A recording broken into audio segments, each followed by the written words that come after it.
একজন মানুষ যতই দুর্ভাগা হোক না কেন, ব্রহ্ম মুহূর্তে সকাল 3টে থেকে 6টার মধ্যে ঘুম থেকে উঠে এই কাজ করলে আপনি যা চাইবেন তাই পাবেন। একবার মা পার্বতী শিবকে জিজ্ঞাসা করলেন, স্বামী, আমি দেখি যে একজন মানুষ যতই হতভাগ্য হোক না কেন, সকালে ব্রহ্ম মুহূর্তে ঘুম থেকে উঠলে সে খুব খুশি থাকে। এমন কেন হয়? ব্রহ্ম মুহূর্তের রহস্যটা আমাকে বলুন।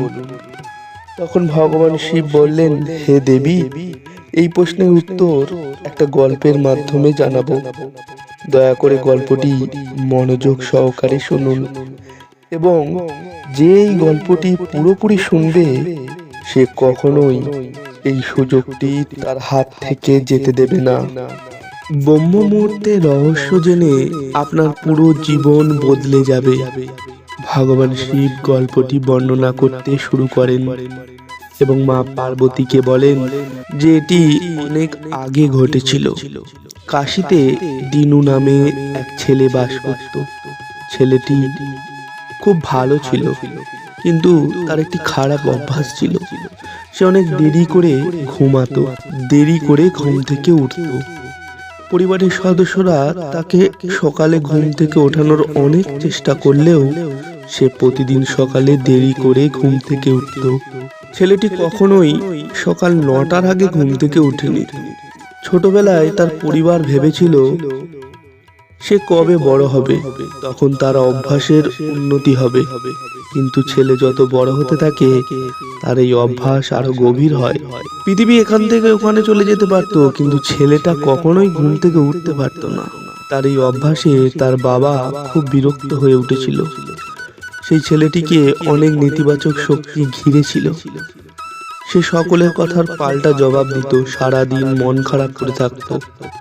এতে তার স্বাস্থ্যের ওপরও প্রভাব পড়তে থাকে। ছেলেটি যখন জানলো যে তার সব বন্ধুরা সাফল্য অর্জন করেছে, তখন সে আরো চিন্তিত হয়ে গেল এবং ঈশ্বরকে অভিশাপ দিতে লাগলো। সে বারবার বলতো তার ভাগ্য খারাপ, কিন্তু তার বাবা এটা ভালো করেই জানতেন সেই ছেলেটির ব্যর্থতার কারণ কি। ভগবান শিব বলেন, হে দেবী, একদিন তার বাবা কোনো সন্ন্যাসীর কথা জানতে পারলেন। তিনি অবিলম্বে ছেলের সমস্যা নিয়ে সেই সন্ন্যাসীর কাছে যাওয়ার সিদ্ধান্ত নেন। সন্ন্যাসীকে তার ছেলের অভ্যাসের কথা বললেন এবং সন্ন্যাসী বললেন, তুমি তোমার ছেলেকে আগামীকাল এই আশ্রমে নিয়ে আসো। তারপর ছেলের বাবা তার বাড়ির দিকে চলে গেলেন। তিনি জানতেন যে তিনি যদি সরাসরি তার ছেলেকে সন্ন্যাসীর কথা বলেন বা সন্ন্যাসীর সঙ্গে দেখা করতে বলেন, তবে সে কখনোই রাজি হবে না। ছেলেকে কাছে ডেকে বললেন, তোমার সব বন্ধুই জীবনে সফলতা পেয়েছে, তুমি সফল হতে চাও? ছেলেটি উত্তর দিল, অবশ্যই বাবা, কিন্তু যখনই আমি আমার বন্ধুদের কাছে তাদের সাফল্যের রহস্য জিজ্ঞাসা করি, তারা আমাকে কিছুই বলে না। ভগবান শিব বললেন, হে দেবী, তখন তার পিতা বললেন যে তিনি এই রহস্য জানতে পেরেছেন, কেন তারা সবাই সফল হচ্ছে। তারপর ছেলেটা খুব কৌতূহল নিয়ে জিজ্ঞাসা করলো, বাবা, তুমি কি জানতে পেরেছো, আমাকে বলুন। তার বাবা বললেন, কাল সকালে তোমাকে এক সন্ন্যাসীর আশ্রমে গিয়ে দেখা করতে হবে। তুমি যদি সময় মতো সেখানে পৌঁছাও, তবে সন্ন্যাসী তোমাকে একটি মন্ত্র বলবে যা তোমাকে সফল করবে। তবে একটি সমস্যা আছে। ছেলেটি বলল, বাবা, কাল সারা রাত আমি জেগে থাকবো, সকালে সন্ন্যাসীর সঙ্গে দেখা করব। তার বাবা বললেন, ঠিক আছে, তুমি সেখানে যাও এবং সেই সন্ন্যাসীর আদেশ পালন করো। বাবার কথা শুনে এই ছেলেটি খুব খুশি হয়ে গেল। জীবনে প্রথমবার সে রাত জেগে থাকলেন, কিন্তু কিছুক্ষণের মধ্যেই সে ঘুমিয়ে পড়ল। এবং তারপর যখন সে পরের দিন সকালে ঘুম থেকে ওঠে, সে বুঝতে পারে যে সন্ন্যাসীর সঙ্গে দেখা করার সময় শেষ হয়ে গেছে। তার বাবা ছেলের দিকে তাকিয়ে বললেন, তুমি জীবনে কখনো সফল হতে পারবে না, যাও আবার ঘুমাও। ছেলেটি খুব খারাপ লাগলো। সে মনে মনে চ্যালেঞ্জ করলো যে কাল সকালে সে অবশ্যই সন্ন্যাসীর সাথে দেখা করতে যাবে। তার পায়ে একটি ক্ষত তৈরি করেছিল, যার কারণে ব্যথার কারণে সে সারা রাত ঘুমাতে পারেনি। ভগবান শিব বললেন, হে দেবী, জীবনে এই প্রথম সূর্যোদয় দেখেছিল সে তৎক্ষণাৎ প্রস্তুত হয়ে সন্ন্যাসীর সঙ্গে দেখা করতে গেল। আজ তার অভিজ্ঞতা অন্যরকম। ছেলেটা খুব নিজেকে শান্ত বোধ করছিল। চলতে চলতে ছেলেটি যখন ওই সন্ন্যাসীর আশ্রমে এসে পৌঁছায়, তখন ওই ছেলেটি দেখে সন্ন্যাসী ও তার শিষ্যগণ ধ্যান করছিলেন। ভগবান শিব বলেন, হে দেবী, যখন ধ্যানের সময় শেষ হয়, ওই ছেলেটি সন্ন্যাসীর কাছে এসে পৌঁছায় এবং সন্ন্যাসীকে প্রণাম করেন আর বলে, আপনার কাছে এমন কোনো মন্ত্র আছে যার কারণে আমি সফল হব? দয়া করে আমাকে এই মন্ত্রটি বলুন। আমিও আমার বন্ধুদের মতো সফল হতে চাই আর সুন্দর জীবন কাটাতে চাই। ভগবান শিব বলেন, হে দেবী। ওই সন্ন্যাসী তখন কিছুটা হাসলো এবং ছেলেটিকে বলল, তুমি সেই ছেলে, তোমার বাবা আমার কাছে এসেছিল, তোমার সম্পর্কে সব বলেছিল। আমি তোমাকে এই মন্ত্র অবশ্যই বলে দিতাম, কিন্তু এখন ওই ছেলেটি যখন কিন্তু শব্দটি শুনে, তখন ছেলেটি ভয় পেয়ে যায়। ছেলেটি জিজ্ঞাসা করে, কিন্তু কি গুরুদেব? তখন সন্ন্যাসী বলেন, আমি তোমাকে এই মন্ত্রটি বলবো, কিন্তু তার আগে 21 দিন তোমাকে আমার কথা মতো চলতে হবে। আমি তোমাকে ওই মন্ত্র 21 দিন পর বলবো। ততদিন পর্যন্ত আমি তোমাকে যা বলবো তাই মেনে চলতে হবে। যদি তুমি অসফল হও বা কার্য করার সময় তোমার সংকল্প ভেঙে যায়, তো ওই মন্ত্র কাজ করবে না। দৃঢ় নিশ্চিন্তের সঙ্গে ওই ছেলেটি বলে, আমি আপনার সমগ্র আজ্ঞা পালন করব। আমি 21 দিনের জন্য আপনার দাস হয়ে থাকব। আপনি যা বলবেন আমি তাই মেনে চলব। আমাকে শুধু ওই মন্ত্রটি জানতে হবে। ভগবান শিব বলেন, হে দেবী। ওই সন্ন্যাসী বলেন, ঠিক আছে, কাল থেকে তোমার কার্য শুরু হবে। তুমি এই আশ্রমেই থাকবে। ওই ছেলেটি আশ্রমে বাস করার জন্য তৈরি হয়ে গেল। সন্ন্যাসী বলেন, তোমাকে এখানে থাকতে হলে প্রত্যেক দিন ব্রহ্ম মুহূর্তে উঠতে হবে আর অন্যান্য শিষ্যদের মতো ধ্যান ও তপস্যা করতে হবে। সাথে সাথে আশ্রমের বিভিন্ন কাজে সাহায্য করতে হবে। মনে রাখবে, এই সংকল্প যেন ভেঙে না যায়। ভগবান শিব বলেন, হে দেবী। এখন এই ছেলেটি সন্ন্যাসীর কথায় সহমত হয়ে যায় আর পরের দিন থেকে তার সংকল্পের প্রথম দিন শুরু হয়। এইবার সে দৃঢ় প্রতিজ্ঞ ছিল, কিন্তু 1 সপ্তাহের মধ্যে তার সংকল্প ভেঙে যায়।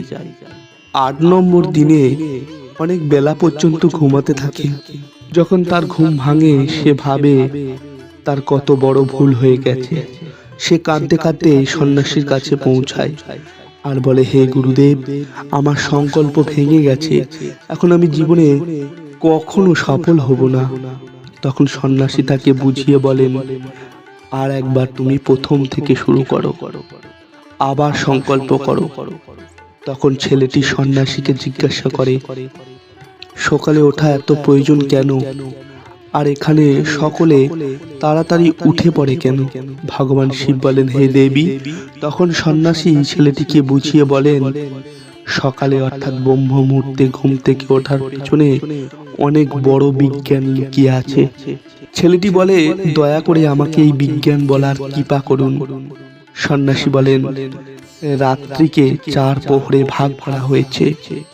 প্রথম রুদ্ধকাল, যেটা সন্ধ্যা 6টা থেকে রাত 9টা পর্যন্ত সময়কে বলা হয়।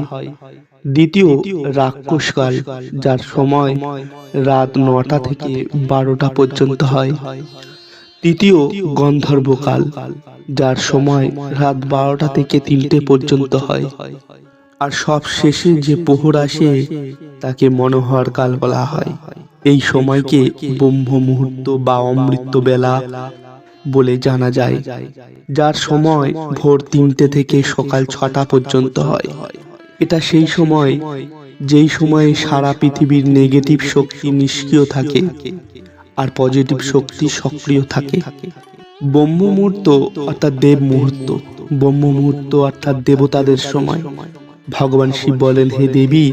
এই সন্ন্যাসী আরো বলেন, ওই সময় দেবতারা পৃথিবীতে আসেন আর জেগে থাকা মানুষের উপর ভালো পজিটিভ প্রভাব পড়ে। ব্রহ্ম মুহূর্ত এমন এক সময় যখন জাগরিত মানুষের মস্তিষ্ক একদম খালি থাকে তাতে কোনো রকম চিন্তা থাকে না। আর এই সময় যখন কোনো ব্যক্তি তার পুস্তক খুলে পাঠ করে, তো সে ওই বিষয়টি অনেক দিন পর্যন্ত মনে রাখতে পারে।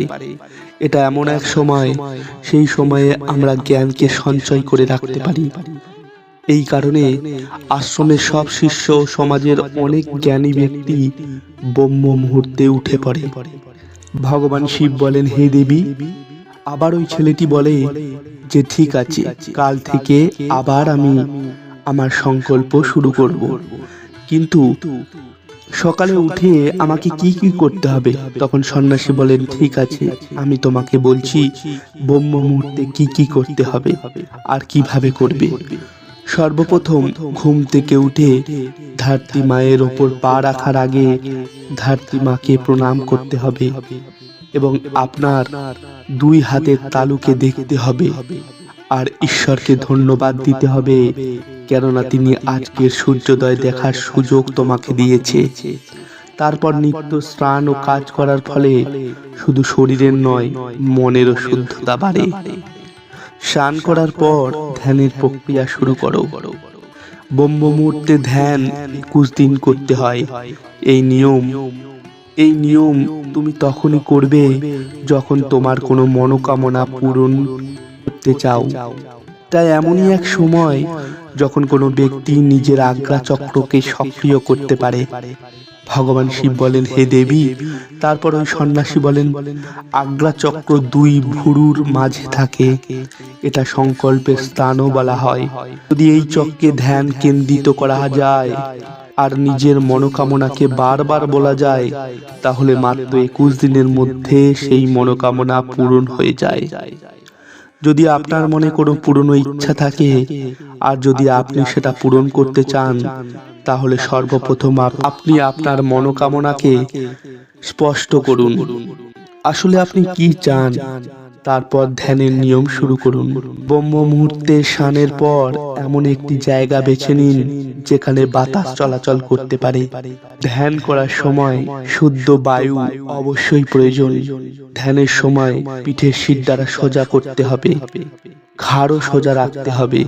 সুখাসনের মতো দুটি হাঁটুতে নিজের হাত রেখে চোখ বন্ধ করে বসে পড়ুন। হাতের মুঠো বন্ধ করুন আর 2-3 মিনিটের জন্য শান্ত হয়ে যান।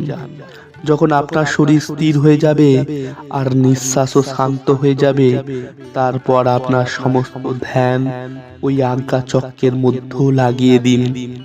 এই সময় দীর্ঘ শ্বাস নিন আর নিঃশ্বাসকে ধরে রাখুন। এই সময় আপনার ইচ্ছাকে মনে মনে বলুন। সঙ্গে মনে মনে আপনার ইষ্ট দেবতার ও অন্যান্য দেবদেবীর কথা চিন্তা করুন। ভগবান শিব বলেন, হে দেবী। সন্ন্যাসী বলেন, যখন নিঃশ্বাস ধরে রাখতে কঠিন হয়ে পড়বে, তখন আস্তে আস্তে নিঃশ্বাস বাইরে ছাড়ুন। নিঃশ্বাসকে নাক দিয়ে নিন আর মুখ দিয়ে ছাড়ুন। এই প্রক্রিয়া দিনে 3 থেকে 4 বার করুন। এটা প্রতিদিন করলে আপনার যা মনোকামনা আছে তা অবচেতন মনে অবশ্যই পৌঁছে যাবে আর আপনার ইচ্ছা পূরণ হবে খুব তাড়াতাড়ি। আজ্ঞা চক্র সক্রিয় হয় আর আমাদের আজ্ঞাকে পালন করে। ব্রহ্ম মুহূর্তের সময় ঈশ্বরের অশেষ কৃপা থাকে। আর কোনো ব্যক্তি যদি এই সময় তার মনোকামনাকে বারবার বলে, তাহলে তার মনোকামনা খুবই তাড়াতাড়ি পূরণ হয়। ভগবান শিব বলেন, হে দেবী। এইভাবে ওই সন্ন্যাসী ওই বালককে ব্রহ্ম মুহূর্তের মাহাত্ম্য বলেন। 21 দিন পর্যন্ত ওই ছেলেটি এই প্রক্রিয়া করতে থাকে। এখন সে খুব অনুশাসিত ও শান্ত স্বভাবের হয়ে গিয়েছিল। ছেলেটি 21 দিনের প্রক্রিয়া করে খুব শান্ত হয়ে গিয়েছিল। যখন ছেলেটি বলেন, হে গুরুদেব, আমি এই সংকল্প পূরণ করেছি, দয়া করে আমাকে সফল হওয়ার মন্ত্রটি বলুন। তখন সন্ন্যাসী হালকা হেসে বলেন, তুমি যে 21 দিন ধরে যে অভ্যাস তুমি করে এসেছো, এটাই তোমার সফলতার মন্ত্র। যে ব্যক্তি ব্রহ্ম মুহূর্তে উঠে ধ্যান প্রক্রিয়াকে সঠিকভাবে করেন, সে জীবনে কখনো অসফল হন না। এখন তুমি ব্রহ্ম মুহূর্ত সম্পর্কে জেনে গেছো। তুমি এটা সারা জীবন করো। তুমি জীবনের লক্ষ্য ও সফলতা দুটোই লাভ করবে। ওই ছেলেটি সন্ন্যাসীকে ধন্যবাদ দেয় আর সারা জীবন ব্রহ্ম মুহূর্তের নিয়ম পালন করার কথাও দেন। ভগবান শিব বলেন, হে দেবী, এখন তো আপনি বুঝে গেছেন ব্রহ্ম মুহূর্ত কি। তখন মাতা পার্বতী বলেন, হে স্বামী, আমার ব্রহ্ম মুহূর্ত সম্পর্কে সব জ্ঞান হয়ে গেছে। ভিডিওটি যদি ভালো লাগে তো ভিডিওতে একটি লাইক করে দিন। বন্ধুরা, ভিডিওটি যদি ভালো লাগে তো ভিডিওটি একটি লাইক করে দিন ও আমাদের চ্যানেলটি সাবস্ক্রাইব করুন। ধন্যবাদ।